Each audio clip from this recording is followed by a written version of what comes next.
Hi, welcome to Learning Monkey. I am Raghu here. In this class, we will discuss about how translation invariance is solved in convolution neural network. In our previous classes, we discussed about convolution layer, max pooling layer. These are the basics to understand this class. Please follow our playlist from the beginning so that you will have a better understanding of the complete deep learning concepts. The link for the playlist is provided in the description below. Coming to today's class, in our previous class we already had a basic intuition about what's invariance problem is. Let's refresh the concept of what's translation invariance first, then we go into the concept of how our convolution neural networks have solved this translation invariance problem. The example here is, let's take an example. Translation invariance means, let's take this image, assume that this is an image. In this image we are having a digit 5. But when you look at this image, the digit 5 is on the left hand side of the image. When you compare this image, the digit 5, we are having digit 5, but the digit 5 is present in the right hand side.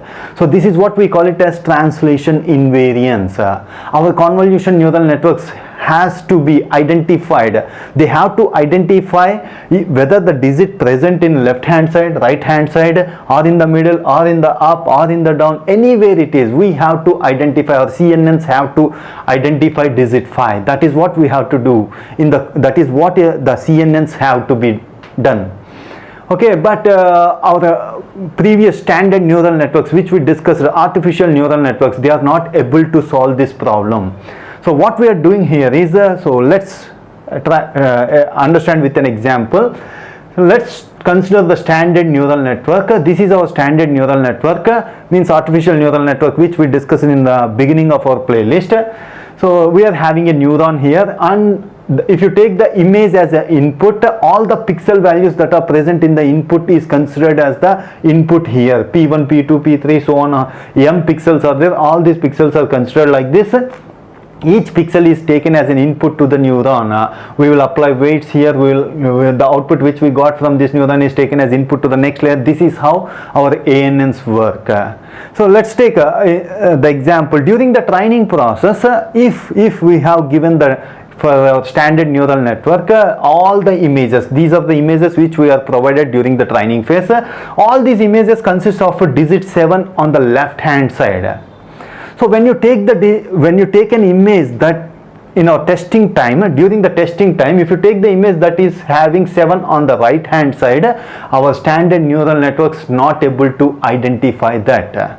So they are trying to identify 7 only on the left hand side. So that's the problem we got with standard neural network. But in our convolution neural network, we don't have that problem. Why we don't have that problem? Let's try to understand that.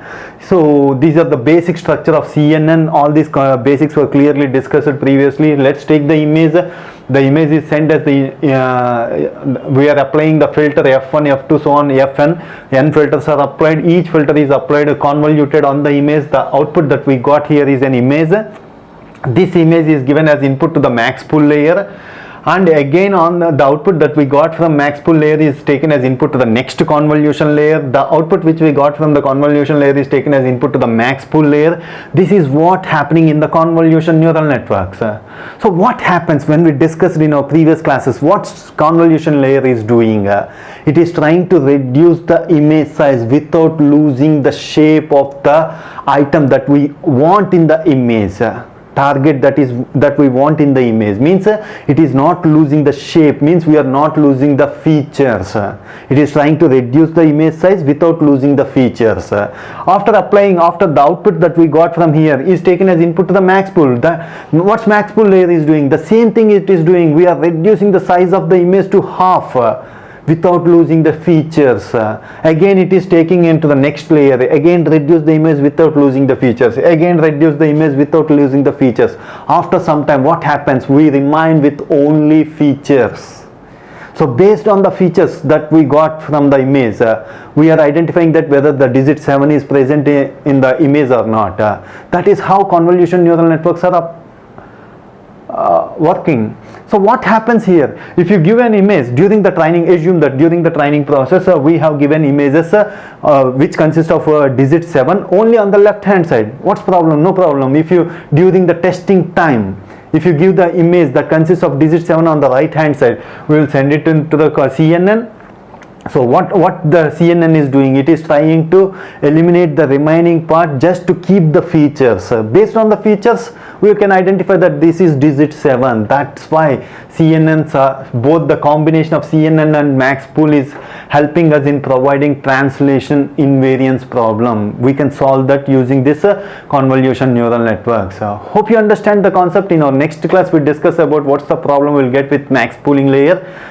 Hope you understand the concept. If you have any questions regarding the concept, please post your questions in the comment section below. Thanks for watching. If you haven't subscribed to our channel, please subscribe to our channel and press bell icon for the latest updates. Thank you.